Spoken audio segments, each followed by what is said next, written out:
Sanibonani ke ma-Ubongewele Ndlovukazi ngiza nendaba wona uzanani nendlebe. Namhlanje ke sizoxoxa isitori samngani wethu uthi umngani wethu ke so uma wajula nobaba besasesikoleni so kwakuyi high school sithatha kama uthi bajola ke kwabamnandi yonke into ihamba kahle until uma wazoba pregnant while she was still in high school.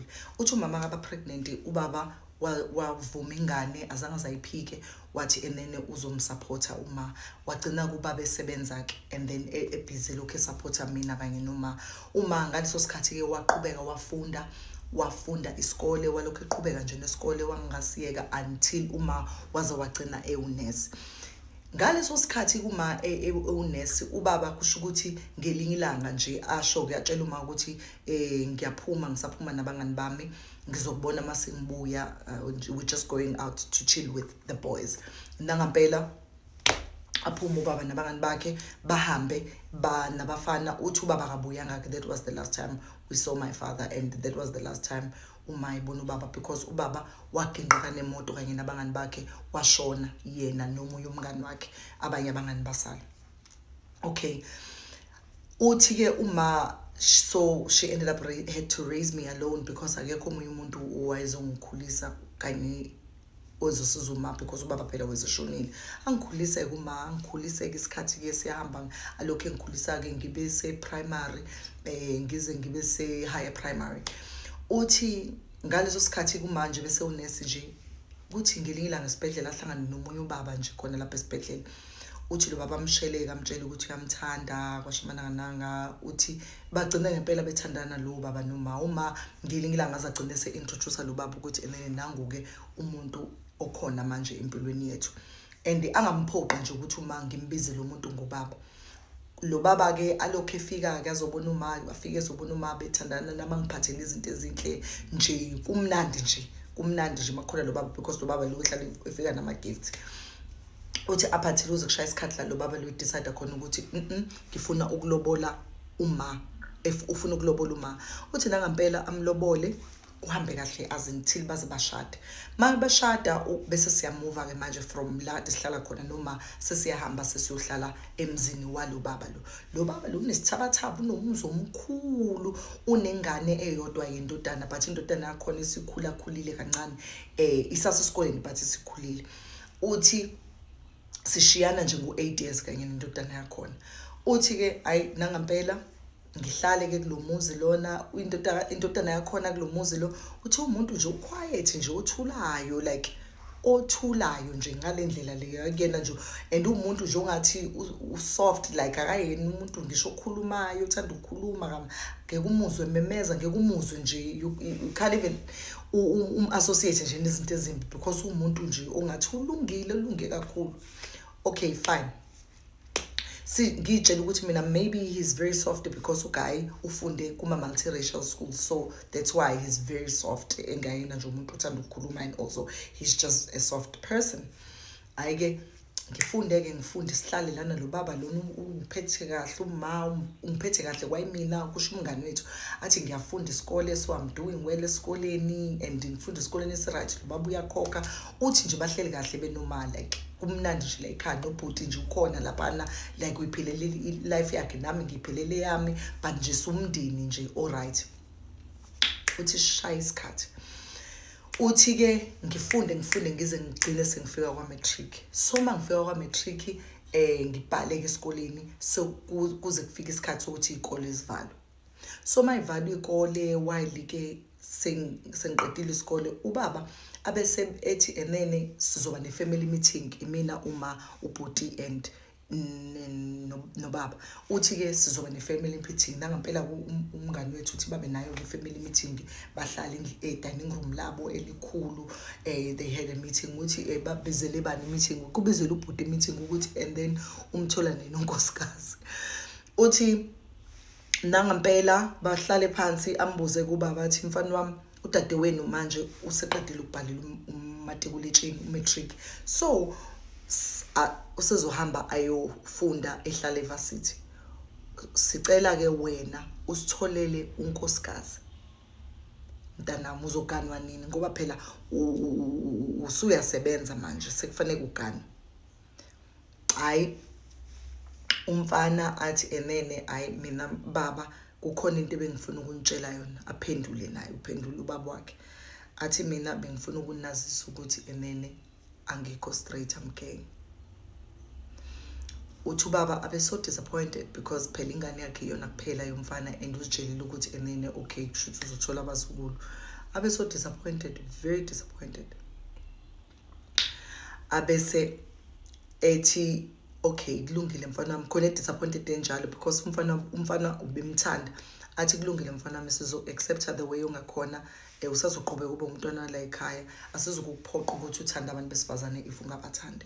Ayina ngempela umfana ku accept wena ngempela uma akasho ngolutho but nje wengenankinga uma ngoba phela uyithanda ingane. Uthi ke nangempela ke aqhubeke ke baqhubeke ekhaya kube normal, ubhuti wakhona usathandwa, akushintsha ngalutho. After that day ayikho into eyashintsha yakhombisa ukuthi ubhuti abasamfuni or kukhona ibehavior. Uthi nje they still loved him, bekayiqanda nje lasekhaya treatwa nje kweqanda engathi uzophahla. Uthi ngisho uma ubimthanda nje ngenhliziyo yakhe yonke. Uthi ke sihambe isikhathi ke kuze kufike uDisemba ke. NgoDisemba ke kuwona lo nyaka lo nje useseqedile ukubhala, usalinda ama results.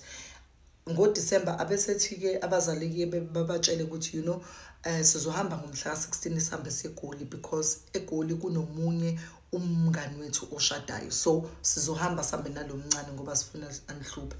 Niphathe kahle la ekhaya and don't do anything. Of course ubhuti mdala uyasebenza, so vele ke nje bamthembile and kwayimina sengikhulile nami bangithembile. Ayindanga ngempela bahamba abazali ngomhla ka-16.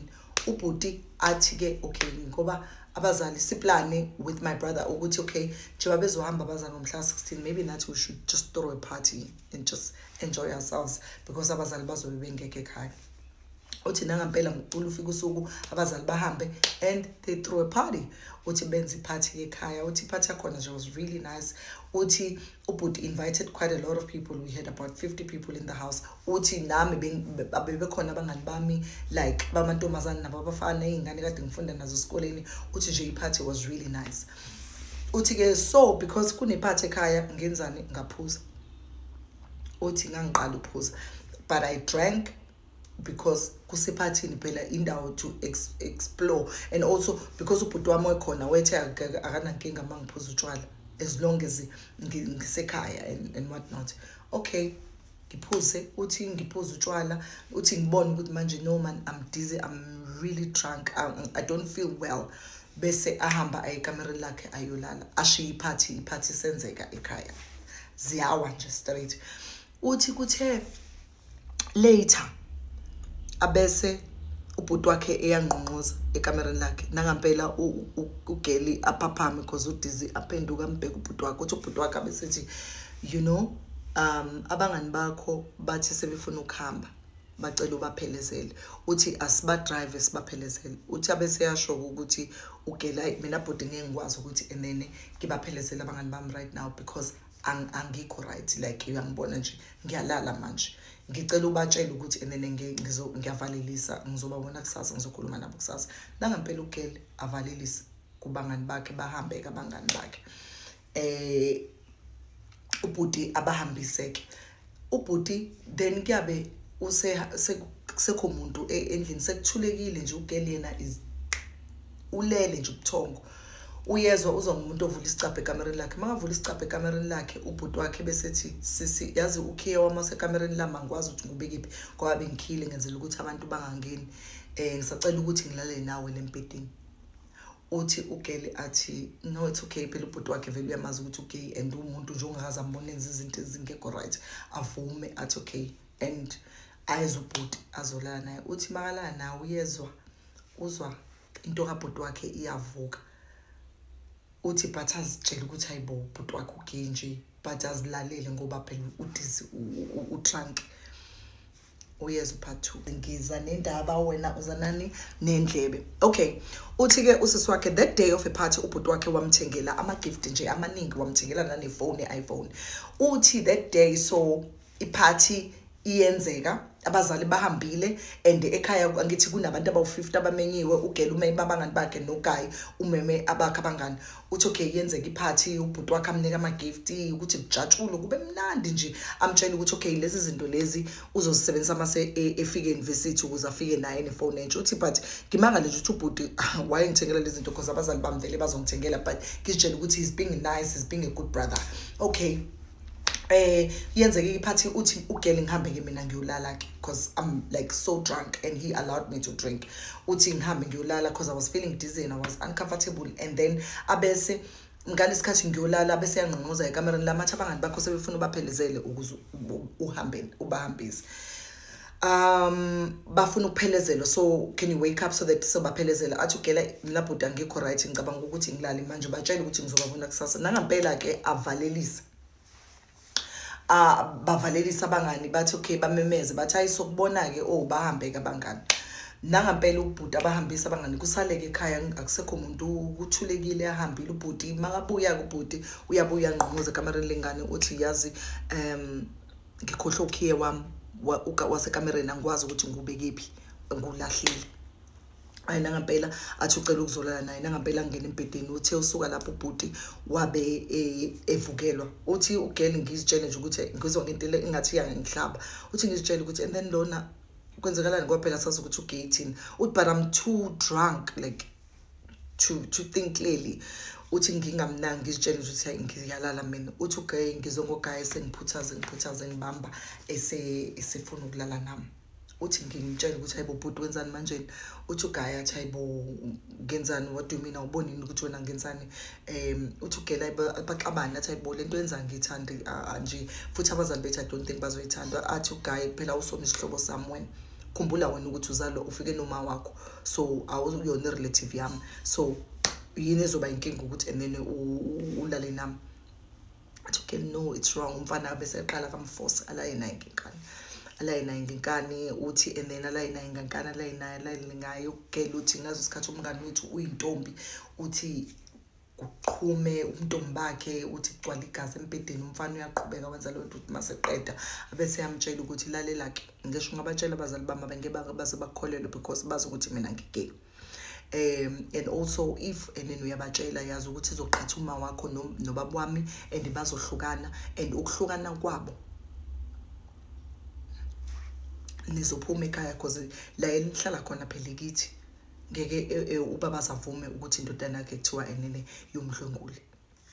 Ugeli uthi abese yamtshela umfana ukuthi ke uthi amthreatenishe nje to a point where uthi ungathi ufuna ukumshaya bese ugeli umfana atshele umngani wethu ukuthi umngani wethu akahamba ayogeza nangampela untombazana ahamba eshaweni ayoyithela ngamazi ukuthi ngahlala eshaweni isikhathi eside sibongiwe I stayed there uthi mangisuka lapho ngase ngiyahamba ngayolala ekamereni labazali bami. Uthi uGuy waqhubeka kangithi udakiwe vele waqhubeka walala ngalala ekamereni labazali bami ngayikhiyela uthi ngalala ekamereni ekseni ngizwa ngenokho sengqonqoza umuntu uyanqonqoza ngokukhulu ukuthetha nangomemeza athi awuphume lapho awuhambe uye lapha ekamereni lakho uyoklina leya mess labayana. And also remember like I said yesterday if ukwabantshela abazali bami bazohlukana abazali bami uma wakho nobaba wami and mina ubaba bazongikholelwa mina because mina ngibatshelile ukuthi no mina I'm gay. And also kusukela namhlanje wena usumfazi wami kusho uGuy uthi ugeli like I'm still shocked and angikho right uthi nje ngizithulele ngihambe ngiyocleana because ngiyasaba manje the way yenza ngakhona ngathi uzongishaya uthi nangampela ahamba ayocosha amashidi ahamba wafaka emshinini awasha amashidi kube clean and abese yamtshela ukuthi uzopheka abazali bakhe they coming back that day bafika abazali apheke uGuy kube uyopheka bafika abazali kube uye kutatazela uGuy sephindele kuleya nto leyana engathi enene uGuy usoft unje ugay uyiko konke nangampela aphindele elokhuzeni bafika abazali uGuy hamba ayophaka phakela abazali bakhe bawetela phakela nosisi wakhe ngahle athi uyamnika ikhekhe esandleni because abazali babefike nekhekhe usisa ngalithatha ikhekhe adube asukume ahambe ayohlalela ekamereni. uGuy amlandele umngani wethu makamlandela uyafika ukuthi yabo lento yenzayo njengoba ngikutshelile wayezolo ungazungijwayela kabi kithi phela la ungazo amthreatenish njengayo yonke into ongayicabanga njengasho umuntu obolile.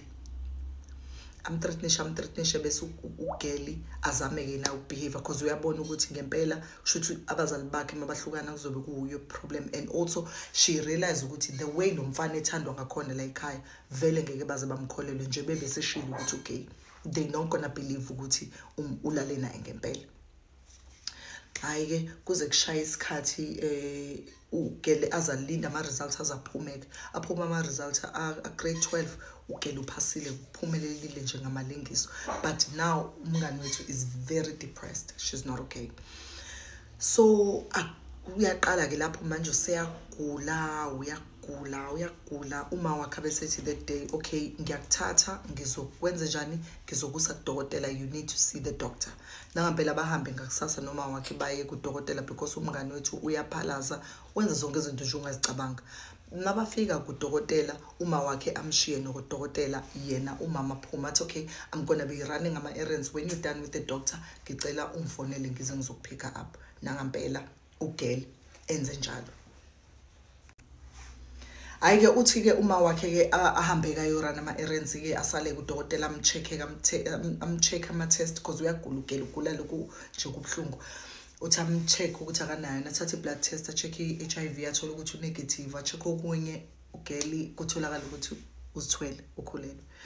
Uthi okay sisibonke I got so stressed udokotela makathi you are pregnant uthi yo kwavele kwabanda amathumbu ngashiwa igazi uthi ngavele ngagodola uthi ngangazi nokuthi funa ngenze njani like uthi I never felt ubunzima that day like ngacabanga ukuthi lo mfana lona ukhulelisile ekubeni ulaye nami ngenkani and now ngizothini uma uzoba disappointed because I'm supposed to go to varsity kulonyanga sengiqala ivarsity yo Jomngane ethacabanga into eziningi athi abese fikele ukuthi relax you're gonna pay back. He's gonna have to pay for this. Uthi ngitshela ukuthi okay uzokhokha something has to give.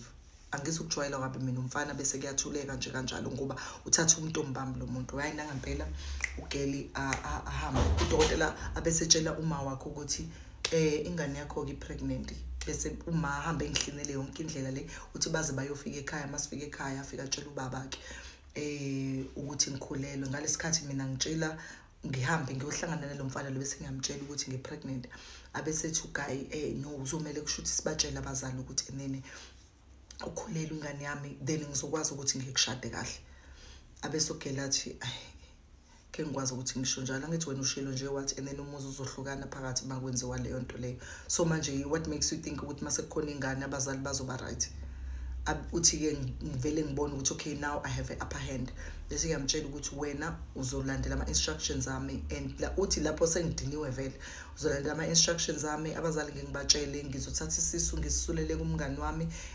bese abazali bazilokho nangempela abizweke babizwe bobabili sekuzotshelwa yena ke nobaba wakhe ukuthi and then upregnant uma bababize bese yasho ukuthi udisappointed ungikhulelwe kanje ya bekungihlulwa yini ukuyiphatha kahle umfana lona yena uyiphathe kahle wazowaqeda isikole yini uthi nje angibukisa umana lo mfana ngibukise uthi ngithule bese beyangibuza ukuthi ngimethi sobani bese ngiyabatshela ukuthi ngimethi somunye umfana ayike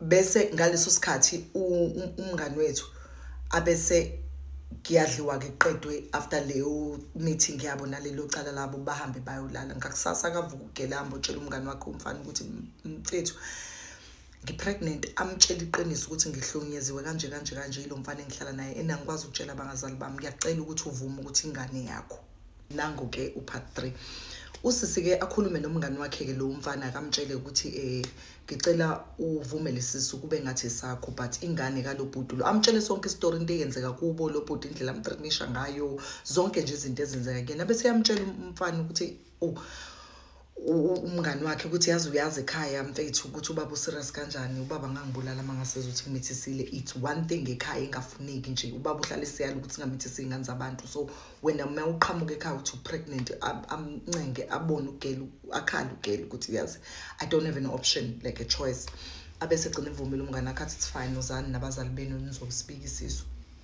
uGuy lo is very excited lo pregnant isingane uthi enene ya kusho ukuthi funa sibatshele abazali bakho ngoba wena unkosikazi wami sivele sishale sishada uthi ugele ngithi nje I don't think sizokwazi ukwenza kanjalo uthi ngivele ngibe ne-upper hand nje manje ngimtshela ukuthi sizokwenza ngalendlela mina ngizokwenza ngayo because manje nami sengize ngafola in love umqambela amanga wenzela ukuthi ehlise umoya sengize ngafola in love nawe and so ngiyafuna ukuthi siphile impilo yethu but ngifuna ukuqeda isikole eqala before sitshela abazali sizobatshela ingane isikhona kwashamananga ngabona nje asho istory eningi nje just to theme uGuy naye ngempela bagcine sebevumile bahambe ke bayobikisa isuke babikisa isumfana lapha afika axoshe kubo ubaba wakhe nje athi nje angizingina ngihlale nawe mina umithisile ngangikutshelile nje usuyindoda sekufuna ukuyeka isikole uhamba usebenza athethe ubaba wakhona avume kodwa umfana isisathi ingane yakhe ngempela ahamba ugeli makahamba une stress ke manje uthi umngane wakho uxoshiwe kubo uyayitshela ukuthi unkosi sengifaka ingane yabantu enkingeni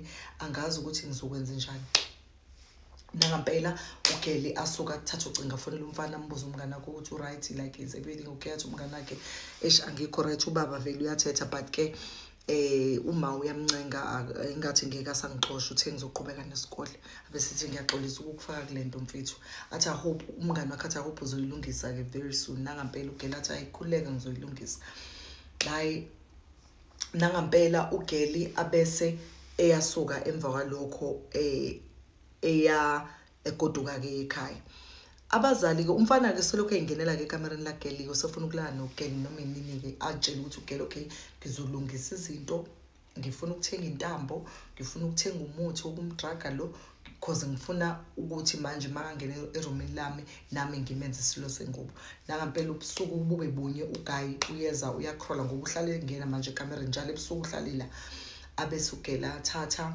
ichemical layithengile ayithi fa endwangweni ngalesikhathi nje uGuy useyamazi ungena ngayikhatsini ngalesikhathi engena nje ethi uyambatha vela ambamba ugeli ambeke le chemical la amvala umlomo athi aphefumula uGuy until aze abe unconscious singisi yaquleke ngiyasazi singisi unconscious yaza quleke kuGuy makaquleka uGuy shuthi nje he passed out completely pass out uGuy and then ugeli asuke lapho ambophe athathe lindwa angayifaka emlonyeni wakhe ambophe amboza umlomo ambophe izandla nenyawo ambophe ahlayele ekamereni lakhe kuze bese yalala ugeli abazali ugeli avukeke ngathi uyaprepare uyavele bayazi ukuthi enena akafundi since ikole sisavaliwe abazali babe benza behambe baye emsebenzini asala ugeli asali nomfana kusekho umuntu shuthi abazali bazitshela ukuthi hawo usibambana ngasekho usihambile athi ugeli kusho ukuthi uhambe ekseni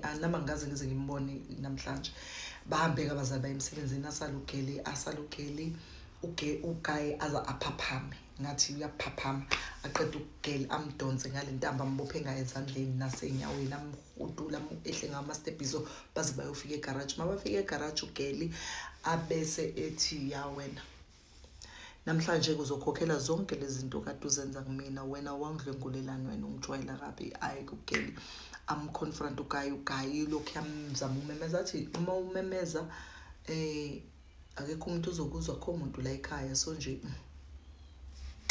what are you doing abesethi ke ngizokulokhuza athi wena amtshele indlela amhlukumeza ngayo namzosanga ubuhlungu ke while uGuy uhayi uGuy this chemical amfake yona isamenza ukuthi abe dizzy nje usadizi nje akakabi away uthi abesuka lapho ugela besethi ke sukuma ugibele la phezulu kwesitulo ngempela uGuy agoloza ugeli uthi abambe itotolozi lakhe athi yabo lo mmese nguphethe because wephethe nommese uthi it's either ngizokusika or ngizokwaza amehlo bese ngiyake kungaphindi ube namehlo so uyakhetha ukuthi wenze njani uGuy kuyasukumeke agibele phezulu kwesitulo ke magibela phezulu kwesitulo ke ngoba ummese kanje umbophile abese yambopha ambophe ngentambo kwigarage emaplangweni egarage ambophe ngentambo athi ke ngicela ungitshele ukwambuze ukuthi why emdlwengula and why was he doing all of that. Ukaya akakwazi ukukhuluma vele uthi ngaso sikhathi ngimfaka indwangu emlonyeni like so like uzokhuluma but ngangifuna ukukhipha yonke lento ayengenze yona. Uthi ngamconfronta uGuy walokho ethi because ufake isokisi. Uthi ngayibopha ngaqeda ngayibopha intambo ngaqala ukuthi mangisusa lesi situlo sengisikahlela uGuy uzolukhuza uzovele aqinwe intamba shona. Uthi nangampela akuphela ngesikhathi ngakanani nami ngishaya uvalo ngiyasaba lento engenzayo la ekhaya kusho ukuthi ngizobona. Uthi wasuka lapho mhlawumbe kuzofika umuntu wale ngisenza wasikhahlela isitulo wakhwexeza uGuy wakhexeza waze waphuma amathe namagwibu washona kanjalo uGuy. Uthi ugeli sengiyaplana ke manje I have to write suicide note. Ngabhala ukuthi why ngibulele kwashamana ngananga. Uthi kwi-note wabhala ukuthi enene uyibulele ngoba naku walala nodadewabo and uyasaba ukuthi abazali babo bazothola njengoba ingane nje ise pregnant so yena wabhala ugeli wabhala yonke into ukade yenza yena but uyibhala as if uGuy obhalayo. Waqeda lapho wathatha inote wayifaka ngaphansi komqamelo. Nangampela ugeli ahambe ayobona umngane wakhe ahlale nomngane wakhe lo mfana ubaba wengane bese wazi ukuthi ubaba wengane ahlale naye ukuthi later bese yagoduka ekhaya vele ugoduka ngalesikhathi uyazi ukuthi abazali bakhe sebefikile ekhaya. Nangampela mabafika abazali bafica ubhuti wabo ulenga kusilingi bakhale